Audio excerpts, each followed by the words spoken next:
주님, 이 시간 우리 모두에게 말씀하여 주셔서 하나님의 사람들로 새롭게 일어서도록 역사하여 주시옵소서. 우리 주님 예수님의 이름으로 기도드립니다. 아멘. 제가 공부했던 미국의 프린스턴 신학대학원이 있는 프린스턴 시는 프린스턴 대학으로 아주 유명한 곳입니다. 제가 한 10년 정도 그곳에 살았는데 여전히 시골 같은 느낌이 좀 드는 그런 시입니다. 도시예요. 그런데 교회 종탑 건물이 제일 높고 다른 건물들은 거기 꽤 부자 동네인데도 건물들이 다 낮습니다. 종탑이 제 생각에 한 5층 정도 높이가 되나? 근데 건물들이 다 낮아요. 기껏 높아야 4층이고 그리고 지하로 가는 건물들이 많습니다. 아니, 부자 도시가 건물을 왜 그렇게 지을까? 저도 프린스턴에 살면서 몇 년 뒤에 들은 얘기인데, 하나님이 계시는 교회보다 사람의 건물을 더 높게 지을 수 없다는, 누가 시작했는지 모르지만 그 법도 아닌데 그 원칙 같은 것이 그 도시에 있어서 건물이 다 그렇게 낮다고 합니다. 저도 이제 그것을 떠나온 지가 벌써 20여 년 가까이 됐으니 언젠가 한번 가면 지금도 낮은지 확인해 보고 싶어요. 근데 아마 그럴 거라고 짐작을 하고 또 그랬으면 하는 마음도 있습니다. 왜냐하면 그게 보이지 않지만 너무나 감동적인 믿음의 표현이기 때문입니다. 경제 논리가 이길 수 없는 믿음의 표현이 바로 그 건물들에 있다 생각됩니다. 사랑하는 여러분, 우리가 오늘 이 더운 여름에 그래도 이곳에 모여서 믿음은 무엇인가, 우리가 예배드리는 하나님은 누구인가 하는 것을 다시 나누고 있습니다. 하나님은 안 보이시는 분이십니다.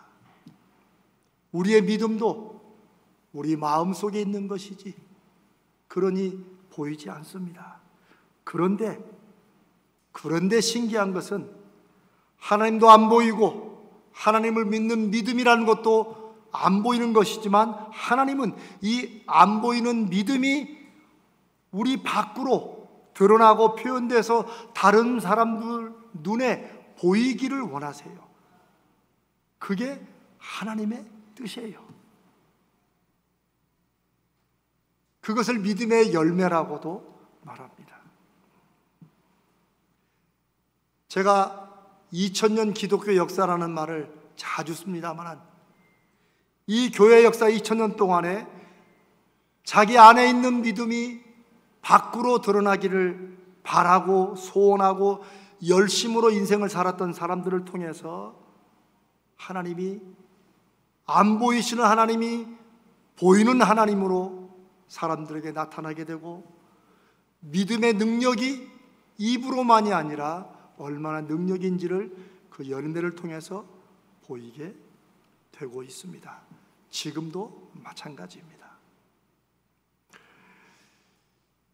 믿음을 가지고 있다는 것을 어떻게 표현하는가, 여러 가지 방법이 있겠지만 요즘에도 그렇고 예전에도 이름으로, 자녀들의 이름을 구약 성경에 한나도 하나님 앞에 기도하여 아들을 낳은 후에 이름을 사무엘, 하나님이 내 기도를 들으셨다, 하나님이 들으셨다라고 이름을 붙였죠. 미국이나 기독교 문화를 가지고 있는 외국은 그래서 이름들에 데이빗, 폴, 스테반 많습니다. 이게 다 성경의 인물들이죠. 우리 건우나 애들도 혹시 영어 이름이 그 중에 하나가 아닌가 모르겠어요. 존도 있고 요한도 있고. 우리나라에도 예은이, 예찬이, 우리 경찬이, 우리 교회 제일 어린 성도인 하랑이까지 예수님 찬양, 하나님을 공경하고 찬양하고 하나님의 사랑, 이 다 안에 있는 믿음의 표현을 아이의 인생에 이름을 붙여주면서 너도 그렇게 살라고 하는 거지요. 그런가 하면 어떤 분들은 본인이 하는 사업장에 상호명에 이름을 붙인 데가 많아요. 알고 보면 우리 교회도 유명한 삼주 조명이 있습니다. 저는 딱 이름을 들을 때 아하, 성부, 성자, 성령이구나 알았습니다.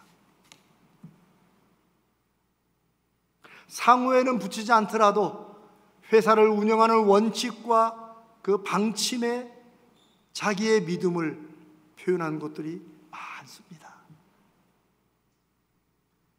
이게 단지 사람들에게 보이기 위해서가 아니고 안에 있는 내 믿음을 바깥으로, 내가 키우는 자녀, 내가 하는 사업, 내가 하는 이 일을 통해서 증거하겠다는 믿음의 표현이라고 저는 그렇게 믿습니다.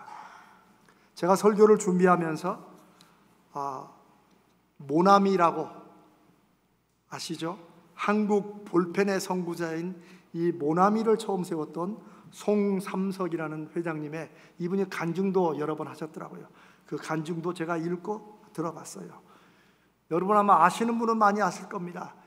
이 모나미가, 많은 분들은 그게 일본에서 따온 이름으로 안 돼요. 모나미, 그러니까 뭐 모나미상 그러듯이 아니고 몬아미라는 이 프랑스 말입니다.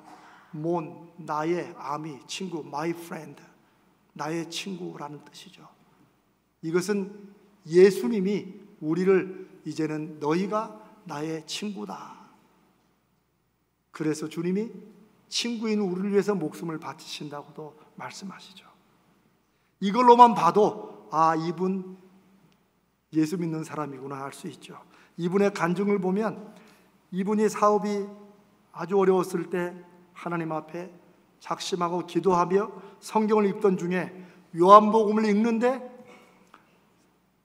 예수님을 배반했던, 부인했던 베드로가 요한복음 마지막 장에 다시 주님을 만나고, 그리고 밤새도록 안 잡히던 물고기를 주님이 가서 그물을 던져라.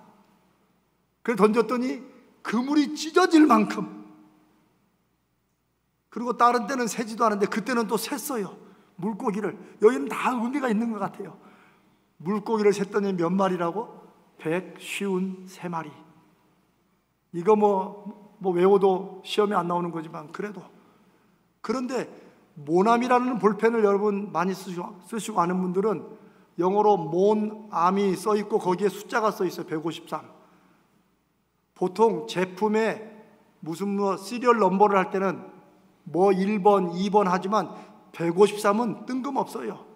그런데 이분이 그 말씀을 읽는 중에 주님이 역사하시면 이런 일도 일어나는구나 라고 믿고, 그러면 주님, 제가 볼펜을 만들고 사업을 할 때 이름을 모나미 153으로 짓겠습니다. 내 친구 대신 주께서 역사해 주시옵소서 하는 마음을 담았다고 합니다. 이렇게 하니까 알지 모르는 분들은 그냥 모르죠. 오늘 우리가 읽은 본문의 사도 바울은 자신의 몸에 있는 예수의 흔적을 말합니다. 갈라디아서 맨 마지막 6장에, 그것도 제일 끝에 절 바로 앞에, 그 말은 그냥 지나갈 수도 있는 구절 같은 거예요. 그런데 그 내용이 심상치 않아요. 이후로는 누구든지 나를 괴롭게 하지 말라.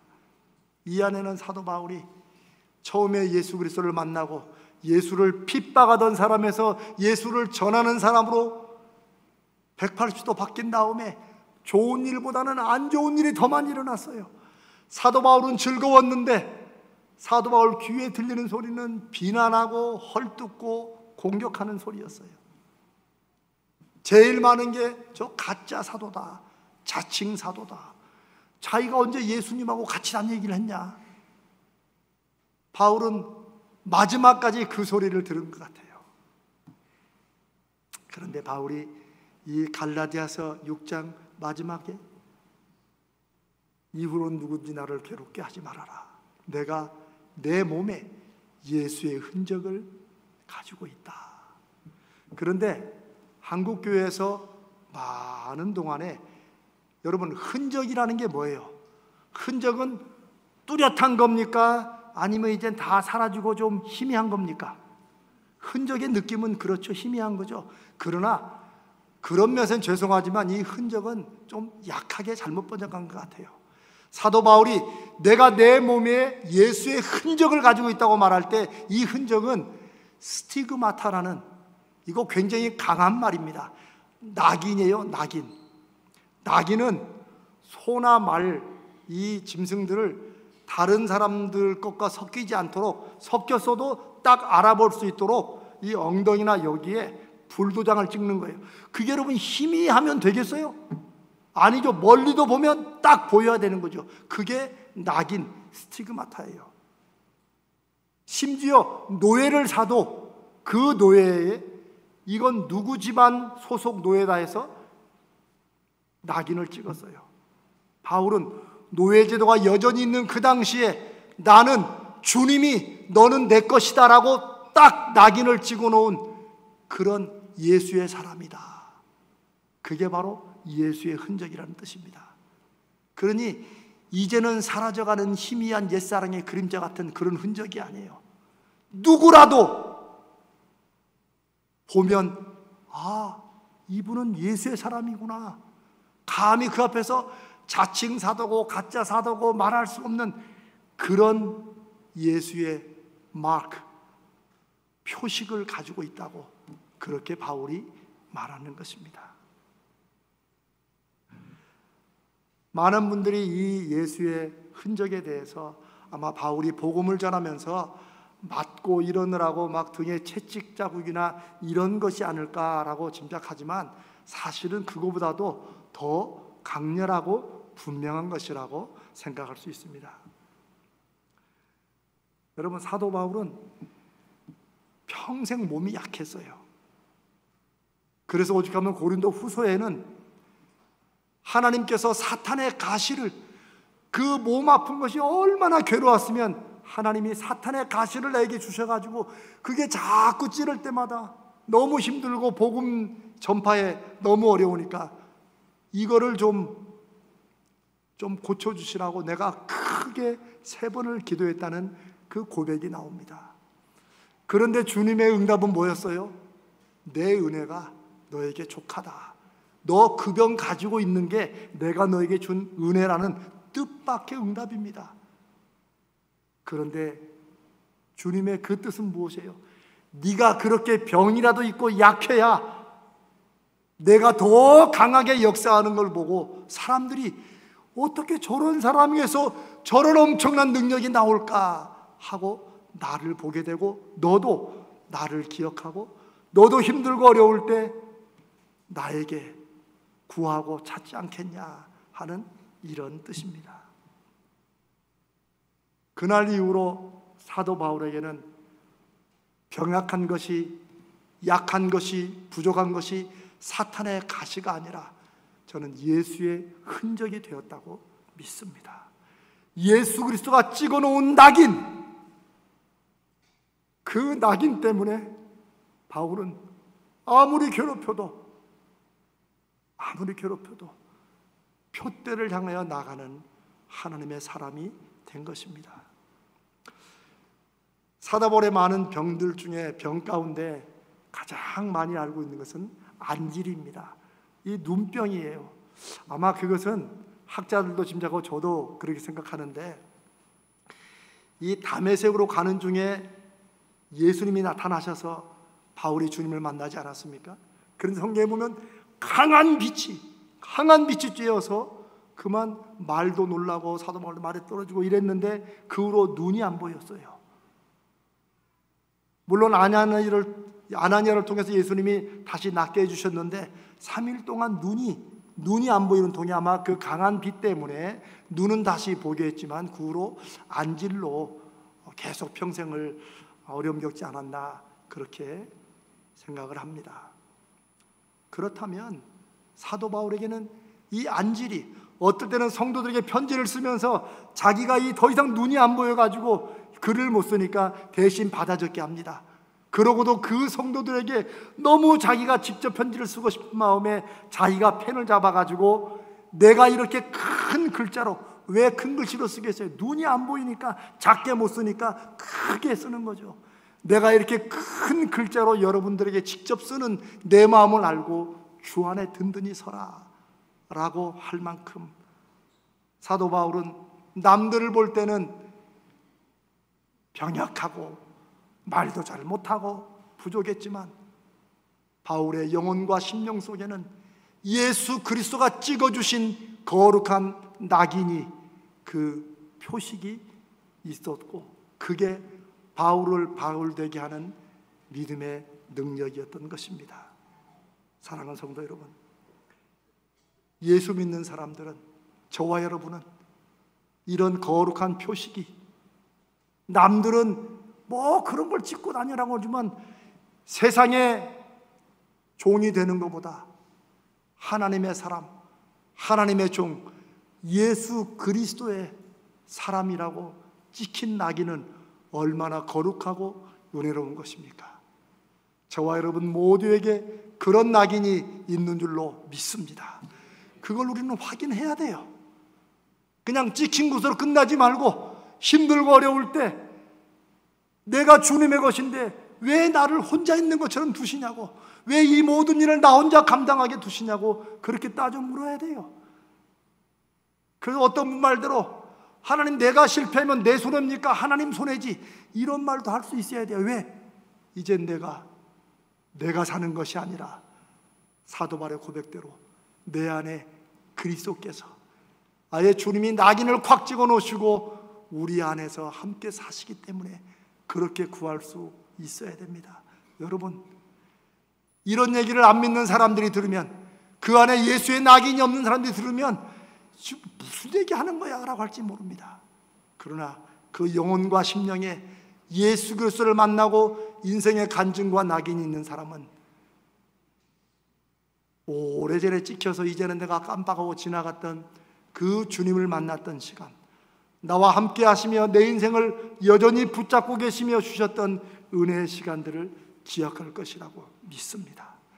예수 믿는 사람은 이 힘으로 살아가는 거예요. 예수 믿는 사람은 이 확신으로 살아가는 것입니다. 오늘날 교회와 성도들은 이렇게 많은데 반대로 주님의 이름과 교회의 도덕성이 바닥에 떨어진 시대에 정말 필요한 것은 무엇이겠습니까? 그것은 예수의 사람들, 예수의 낙인을 영혼과 가슴에 하나씩 갖고 있는 예수의 사람들이 예수 믿는 믿음의 능력과 증거를 삶에서 발휘하는 것입니다. 저는 할 수 있으면 하나님, 낙인을 한번 더 찍어 주십시오. 제가 이거 하나 가지고는 자꾸 깜빡깜빡해서 안 되겠습니다 라고 그렇게 기도를 해야 되지 않을까 싶습니다. 사랑하는 여러분에게는 예수님이 여러분에게 찍어주신 어떤 표식, 어떤 낙인이 있는지 한번 돌아보십시오. 여러분이 처음 예수를 만났을 때 왔다 갔다 하던 교회에서 이게 믿음이라는 게 이런 정도가 아니구나라고 깨달아진 그 순간이 있었으면 그때를 한번 돌아보십시오. 우리는 과거를 붙잡고 살아가는 사람들은 아니지만 예수 그리스도의 흔적, 예수의 낙인만큼은 우리의 과거 언제 찍혀 있든지 우리가 힘들고 벅찬 삶을 살아가는 동안에 늘 그 낙인에 손을 대고 그 낙인을 바라보며 나는 주의 것이라는 확신 가운데 오늘을 이겨내는 사람들, 이게 예수 믿고 살아간다는 것입니다. 사랑하는 여러분, 지금 여러분이 애태우고 여러분이 수고하고 애쓰는 그 일이나 계획, 여러분의 시간 속에서 여러분은 예수 그리스도의 사람이라는 것을 무엇을 통해 보여주시려고 합니까? 이제는 세상 하나를 더 이상 괴롭게 하지 말아라. 이 봤어? 예수의 낙인이야. 무엇을 보여줄 수 있습니까? 그런 마음을 가지시기를 바랍니다. 그런 열심을 가지시기 바랍니다. 바울처럼 이후로는 누구도 나를 더 이상 괴롭게 하지 말아라. 내가 내 몸에 예수의 낙인을 가지고 있다. 나 예수의 사람이다.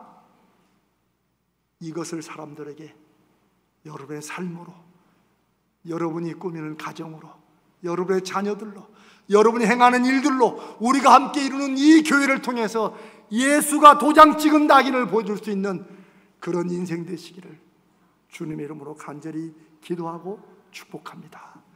그게 이 시대에 교회가 교회되는 유일한 길이요, 예수 믿는 사람이 진짜 예수 믿는 사람이 되는 길이라고 믿습니다.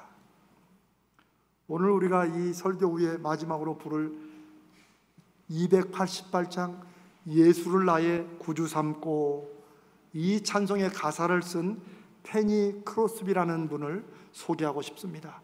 이분 역시 남들 볼 때는 세상에 어떻게 하는 그런 어려움을 겪었지만, 이 페니 크로스비는 그게 예수 그리스도의 낙인이 되고 있습니다. 이 페니 크로스비는 태어난 지 6주쯤, 한 달 반밖에 안 됐는데 감기가 걸렸어요. 근데 그 어린 핏덩이를, 죄송합니다, 어떤 돌팔이가 와서 의사가 잘못 처방을 해가지고 눈에 겨자를 발라놨대요.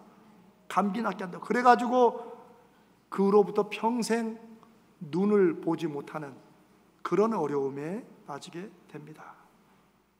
그런데 나중에 자라며 예수 그리스도를 만난 이 페니 크로스비가 주님을 만나고 일평생 8,000편이 넘는 찬송시를 지었다고 알려져 있습니다. 우리가 부르는 찬송에도 많이 있는데 인내하신 구세주여도 페니 크로스비가 작사한 것입니다.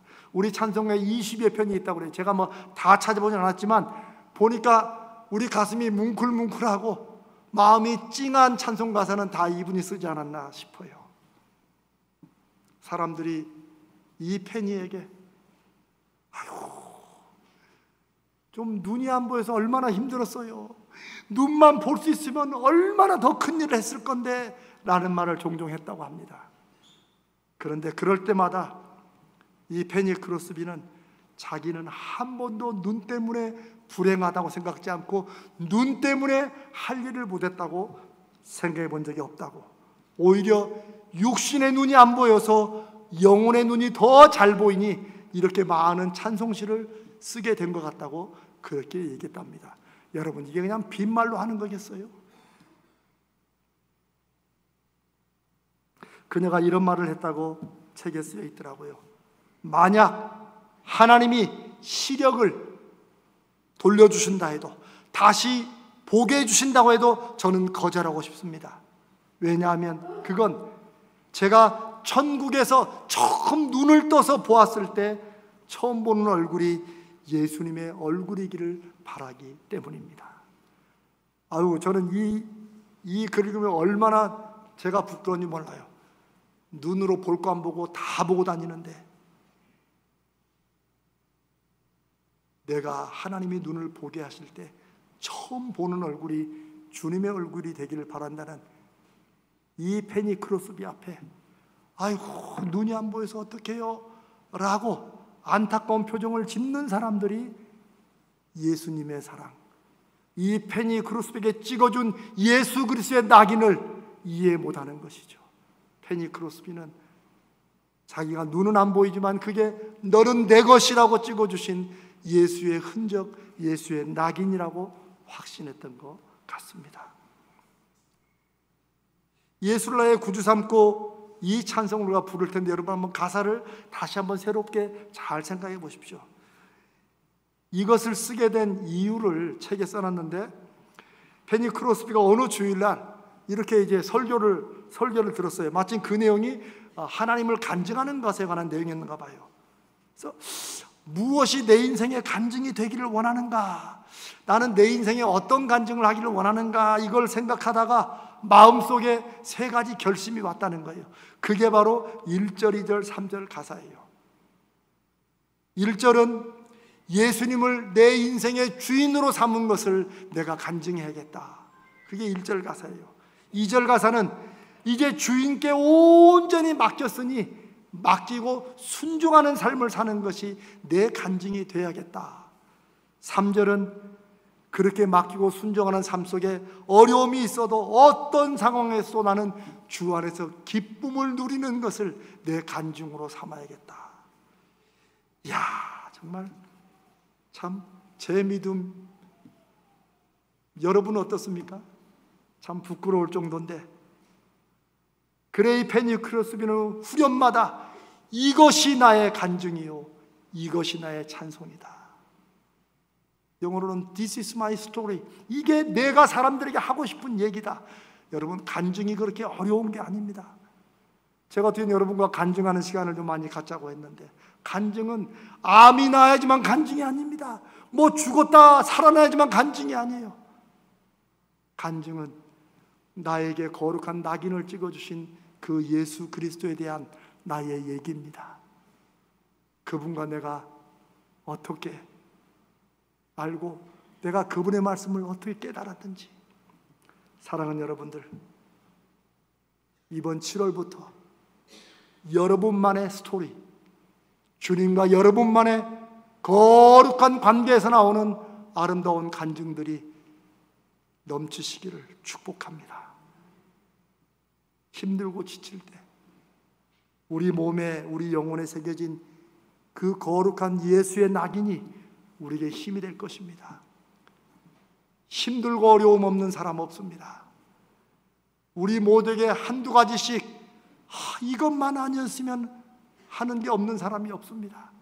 그러나 그것 때문에 주저앉는 인생이 아니라 그것을 통해서 오히려 하나님이 역사하시는 예수 그리스도의 낙인이 되는 믿음의 능력을 경험하는 그런 저와 여러분 되었으면 좋겠습니다. 그게 오늘 저와 여러분이 하나님 저에게 이런 간증을 주시옵소서, 이런 예수 그리스도의 거룩한 표식을 제 인생에 찍어 주시옵소서. 내가 예수의 것임을 온 세상 사람들이 알도록 이 일에, 지금 하고 있는 이 일에, 이 기도에 역사하여 주시옵소서. 하나님 앞에 한번 간증거리를 구하는 그런 7월 이번 주 되시기를 주님의 이름으로 축복합니다.